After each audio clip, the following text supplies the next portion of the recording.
ओम शांति। 8 फरवरी 2023। बाबा के महावाक्य। मीठे बच्चे, तुम ब्राह्मण ही गॉडली स्टूडेंट हो।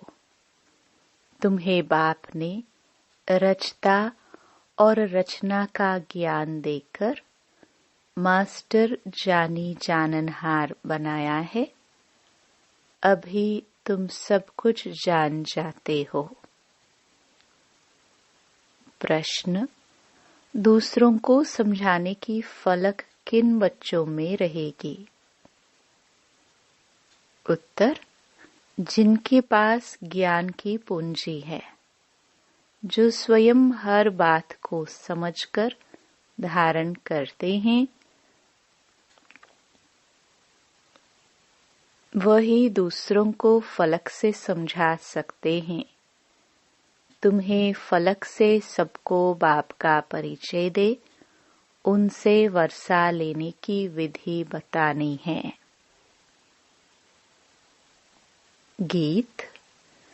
तकदीर जगाकर आई हूँ। ओम शांति।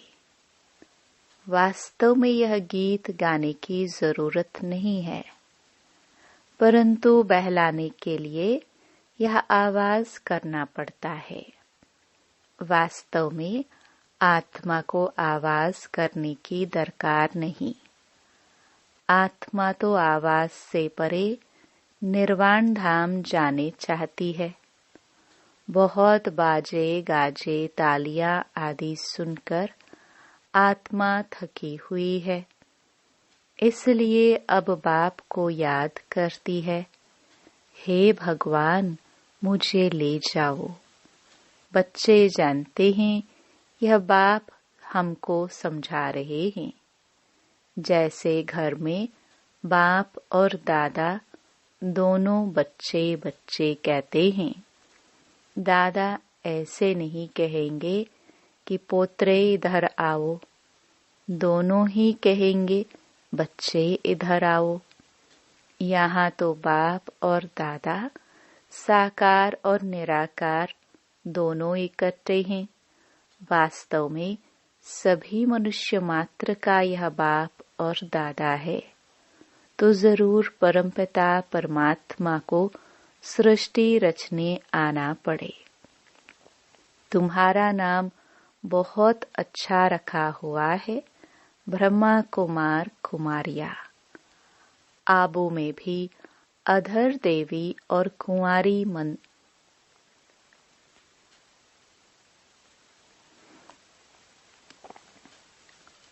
कुंवारी कन्या के मंदिर हैं, तो एक कन्या तो नहीं होगी ना, जरूर बहुत होंगे।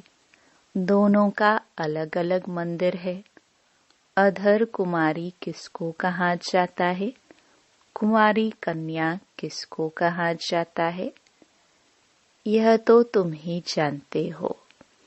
यह है शिव शक्ति। अंदर बहुत बड़ा मंदिर बना हुआ है। बहुत कोठरियां हैं, तो मंदिर भी साक्षी देता है कि कुमारियां और अधर कुमारियां बहुत हैं।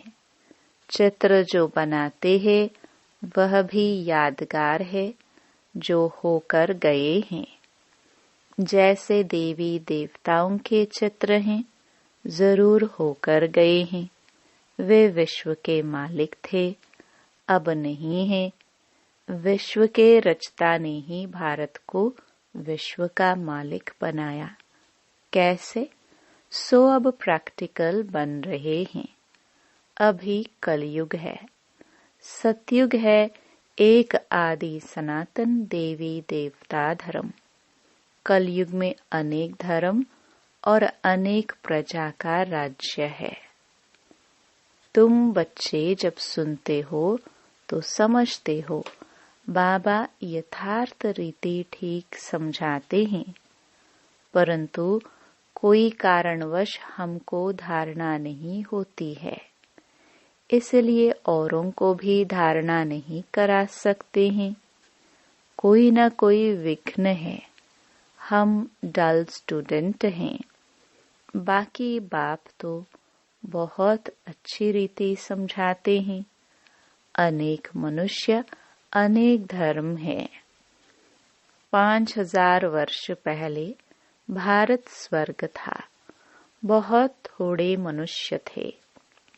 फिर सूर्यवंशी और चंद्रवंशी वह आत्माएं परम धाम से आई थी अपना पाठ बजाने। बाकी सभी धर्मों की आत्माएं निर्वाण धाम में थी। अभी अनेक धर्म हैं। बाकी देवी देवता धर्म प्राय लोप है। तो जरूर फिर सतयुग बनेगा। परमपिता परमात्मा को ही आकर स्वर्ग रचना पड़े। भगत जो भगवान को याद करते हैं तो उन्हों को भक्ति का फल देने के लिए भी यहाँ आना पड़ेगा। बाकी सबको वापस मुक्ति धाम ले जाना होता है और तो कोई वापस ले जा नहीं सकता। अगर एक भी गुरु गति सद्गति का रास्ता जानता होता तो फिर उनके पिछाड़ी लाखों शिष्य भी जाते। उन यात्राओं में तो जाकर फिर लौट आते हैं, परंतु मुक्ति धाम से फिर वापस आए ही क्यों? एक को रास्ता मिले तो सबको ले जाए। अब एक बाप आया है तो तुम सबको रास्ता मिलता है ना। सभी को दुख की दुनिया से छुड़ाते हैं, इसलिए उनको लिबरेटर कहते हैं। उस निराकार को आने लिए शरीर चाहिए, तो नई दुनिया को रचने लिए प्रजापिता भी चाहिए। रचना यहाँ रचनी है तो ब्रह्मा भी यहाँ का मनुष्य चाहिए। सूक्ष्म वतन में उतर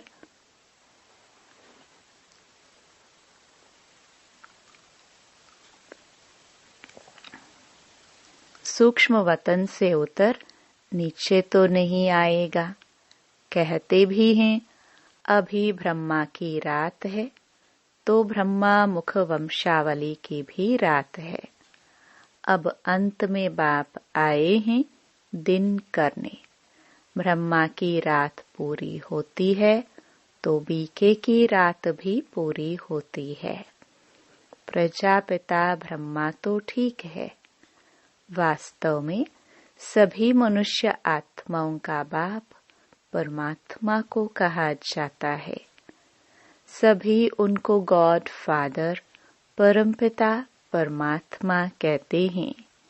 सेंसिबल मनुष्य जो गॉड फादर कहते हैं तो कोई मनुष्य को याद नहीं करते।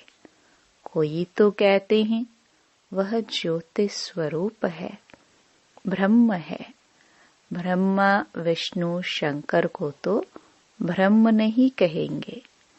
तो पहले पहले परिचय देना है अपना की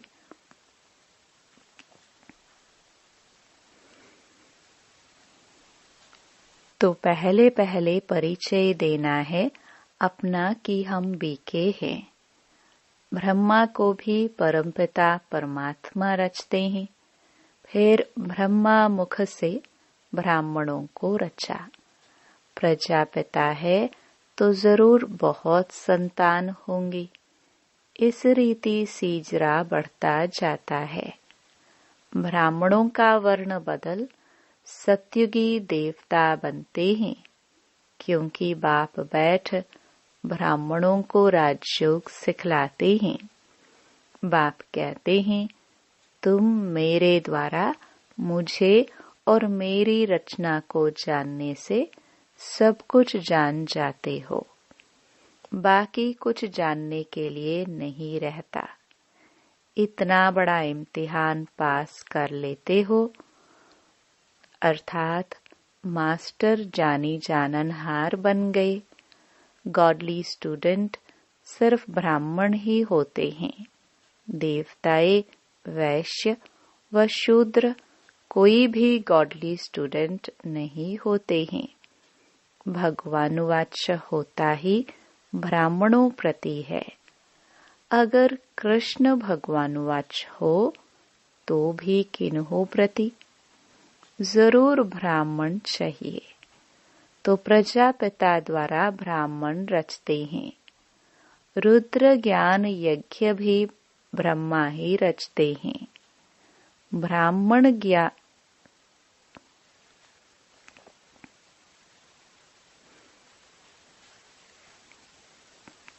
कृष्ण ज्ञान यज्ञ तो कभी नहीं कहते। तो पहले पहले समझाना है कि हमको पढ़ाने वाला स्वयं परमपिता परमात्मा है, जो ही ज्ञान सागर है। वही हमारा बाप, टीचर, सतगुरु है। फिर इसमें कोई उल्टा सुल्टा प्रश्न उठाने की दरकार ही नहीं। इतने ढेर बीके हैं कि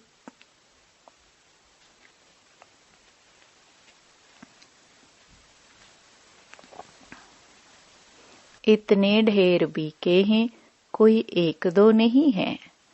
पहले पहले पढ़ाना ही अलफ है। अलफ बगैर मनुष्य कुछ भी जान नहीं सकते। उन्हों को समझाना चाहिए कि परमपिता परमात्मा शिव ब्रह्मा मुख द्वारा ब्राह्मण रचा है। अकेला ब्रह्मा तो रचता नहीं है।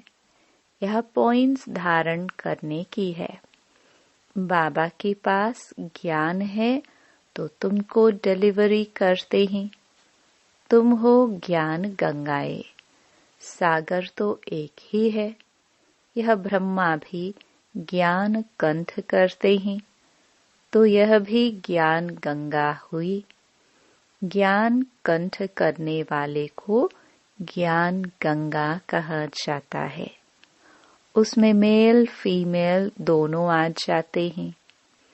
ज्ञान सागर तो एक ही बाप है। यहाँ देखो, पानी के सागर को तो टुकड़ा टुकड़ा कर दिया है। सतयुग में जब एक ही सूर्यवंशी राजाई थी तो सागर के टुकड़े नहीं थे। कहाँ भी जाकर सैर कर आते थे। यहाँ कोई कह न सके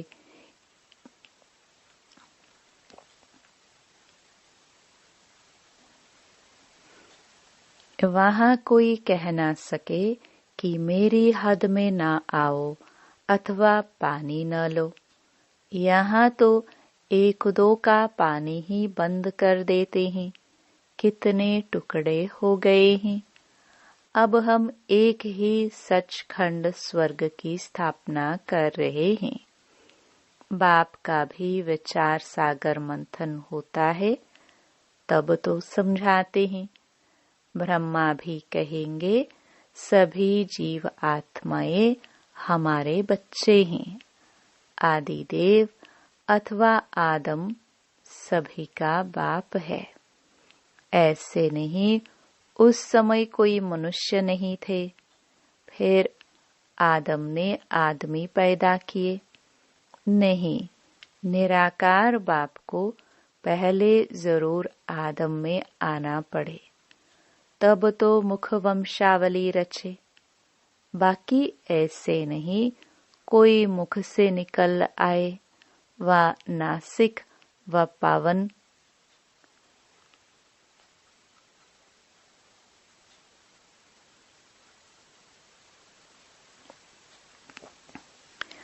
व नासिका या पावन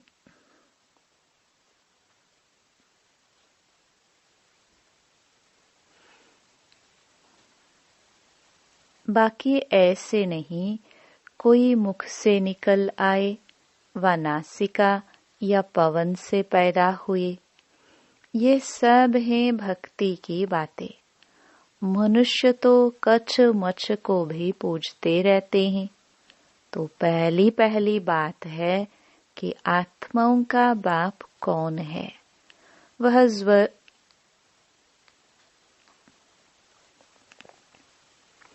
वह जरूर स्वर्ग रचता होगा।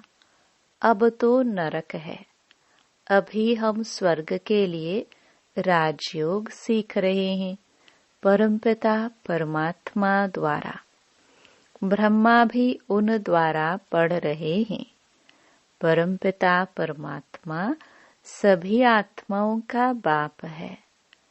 ब्रह्मा जीवात्माओं का बाप है। हम उनकी मुख वंशावली ब्रह्मा कुमार और ब्रह्मा कुमारियां हैं। हमको ज्ञान फिर भी ज्ञान सागर बाप ही देते हैं। हम श्रीमत पर चलते हैं, वह तो नामी ग्रामी है। ब्रह्मा की मत मशहूर है। ऐसे कभी नहीं कहा जाता कि विष्णु भी उतर आए तो भी तुम नहीं मानेंगे। यह ब्रह्मा के लिए ही कहा जाता है। उनको ज्ञान देता है शिव। तुम भी श्रीमत पर चल श्रेष्ठ बनते हो। बाप समझाते हैं कि मैं आकर देवता धर्म की स्थापना करता हूँ। यह जो आर्य समाजी इतनी खिटपिट करते हैं, उनको बोलो तुम देवताओं को तो मानते नहीं हो, उनको खंडन करने वाले हो। हम हैं देवी देवता धर्म के। तुम्हारा धर्म अलग, देवी देवता धर्म अलग है। हर एक को फ्रीडम है अपने धर्म में कुछ भी करे। मुसलमानों का धर्म अलग है। वह बहुत डिबेट करते हैं कि तुम ऐसे क्यों करते हो। वैसे हमारा धर्म आदि सनातन देवी देवता धर्म है, उसका ही प्रचार करते हैं। तुम इंटरफियर क्यों करते हो? उन्हों को भी युक्ति से समझाना है। उनसे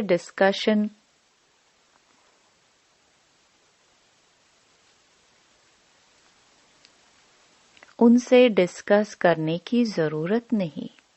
उससे वह समझेंगे नहीं। जो भी कोई आए तो बाप का परिचय दो। हम बाप से वर्षा ले रहे हैं, तुमको भी लेना हो तो आओ। बाप अमरलोक स्थापन कर रहा है, इसलिए तुमको पावन जरूर बनना पड़े। बाप कहते हैं इस रावण पर जीत जरूर पानी है। हम शक्ति से ना जीत पा रही है। हमारा उस्ताद कैसे हमको जीत पाना सिखला रहे हैं। सो आओ तो हम तुमको समझाए। अगर तुमको जीत पानी है तो तुमको भी शक्ति दल में शामिल हो जाओ।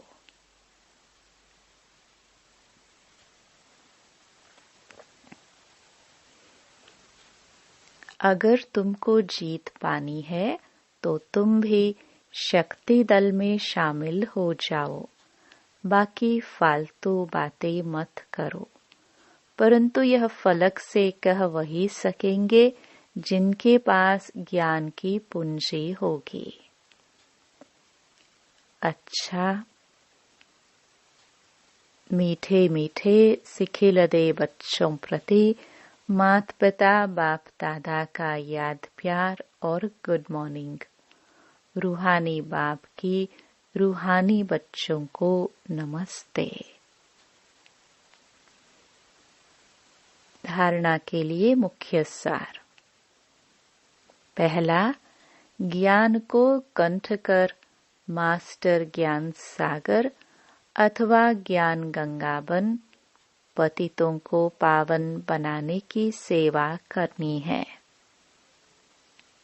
दूसरा, हर एक को बहुत युक्ति से समझाना है, किसी से भी डिस्कस नहीं करनी है। सबको बाप का परिचय देना है। वरदान, प्योरिटी की पर्सनालिटी और रॉयल्टी द्वारा बाप के समीप आने वाले देही अभिमानी भाव। जैसे शरीर की पर्सनालिटी आत्माओं को देहभान से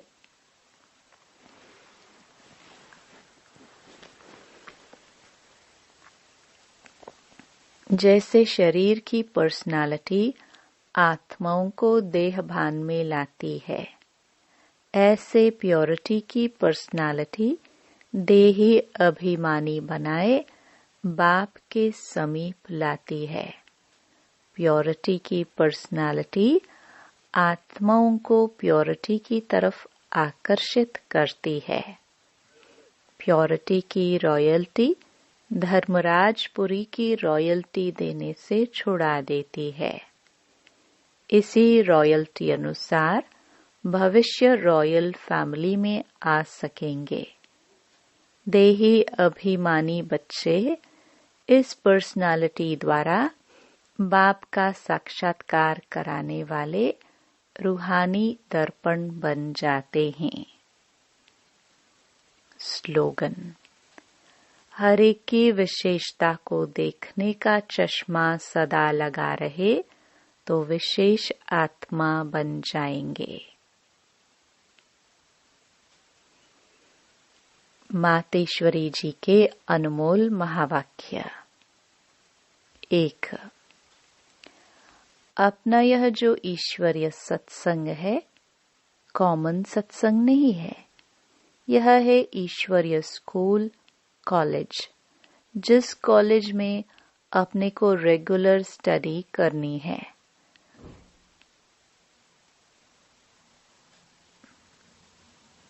बाकी तो सिर्फ सत्संग करना, थोड़ा समय वहां सुना, फिर तो जैसा है वैसा ही बन जाता है, क्योंकि वहां कोई रेगुलर पढ़ाई नहीं मिलती है। यहाँ से कोई प्रारब्ध बने, इसलिए अपना सत्संग कोई कॉमन सत्संग नहीं है। अपना तो ईश्वरीय कॉलेज है, जहाँ परमात्मा बैठ हमें पढ़ाता है और हम उस पढ़ाई को पूरी धारण कर ऊंच पद को प्राप्त करते हैं। जैसे रोजाना स्कूल में मास्टर पढ़ाए डिग्री देता है, वैसे यहाँ भी स्वयं परमात्मा गुरु, पिता, टीचर के रूप से हमको पढ़ाए सर्वोत्तम देवी देवता पद प्राप्त कराते हैं। इसलिए इस स्कूल में जॉइंट होना जरूरी है। यहाँ आने वाले को यह नॉलेज समझाना जरूर है। यहाँ कौन सी शिक्षा मिलती है, इस शिक्षा को लेने से हमको क्या प्राप्ति होगी। हम तो जान चुके हैं कि हमको खुद परमात्मा आकर डिग्री पास कराते हैं और फिर एक ही जन्म में सारा कोर्स पूरा करना है। तो जो शुरू से लेकर अंत तक इस ज्ञान के कोर्स को पूरी रीति उठाते हैं, वो फुल पास होंगे। बाकी जो कोर्स के बीच में आएंगे, वो तो इतनी नॉलेज को उठाएंगे नहीं। उन्हों को क्या पता आगे का कोर्स क्या चला। इसलिए यहाँ रेगुलर पढ़ना है। इस नॉलेज को जानने से ही आगे बढ़ेंगे, इसलिए रेगुलर स्टडी करना है।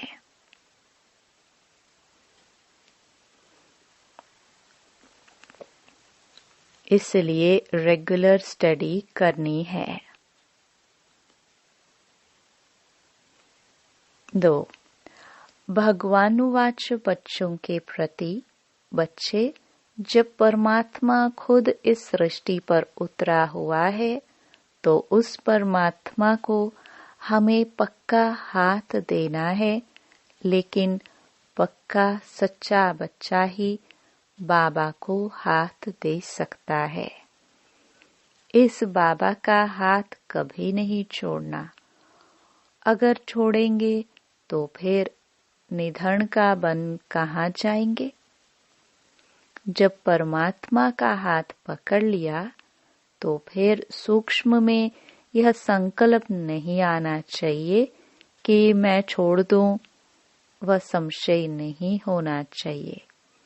पता नहीं हम पार करेंगे व नहीं। कोई ऐसे भी बच्चे होते हैं जो पिता को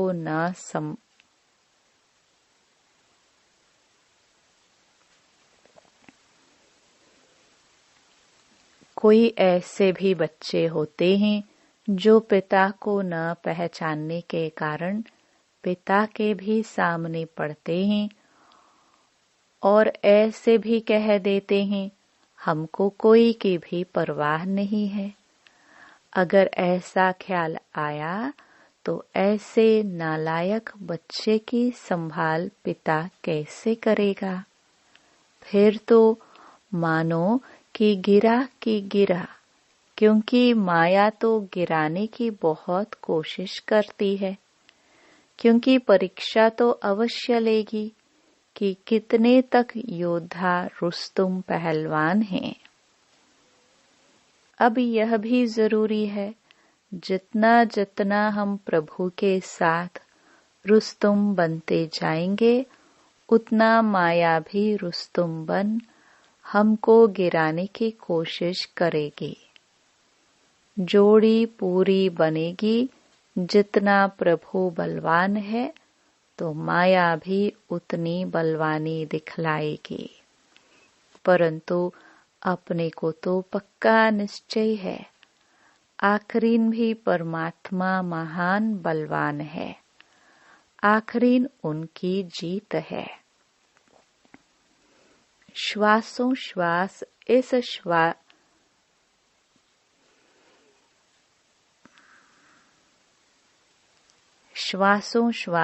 इस विश्वास में स्थित होना है। माया को अपनी बलवानी दिखलानी है। वह प्रभु के आगे अपनी कमजोरी नहीं दिखाएगी। बस एक बारी भी कमजोर बना तो खलास हुआ। इसलिए भल माया अपना फोर्स दिखलाए परंतु अपने को मायापति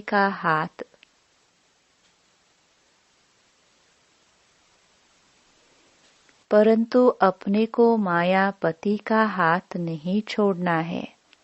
वो हाथ पूरा पकड़ा तो मानो उनकी विजय है। जब परमात्मा हमारा मालिक है तो हाथ छोड़ने का संकल्प नहीं आना चाहिए। अगर हाथ छोड़ा तो बड़ा मूर्ख ठहरा। इसलिए परमात्मा कहता है बच्चे जब मैं खुद समर्थ हूँ तो मेरे साथ होते तुम्हें भी समर्थ अवश्य बनना है। समझा बच्चे? अच्छा, ओम शांति।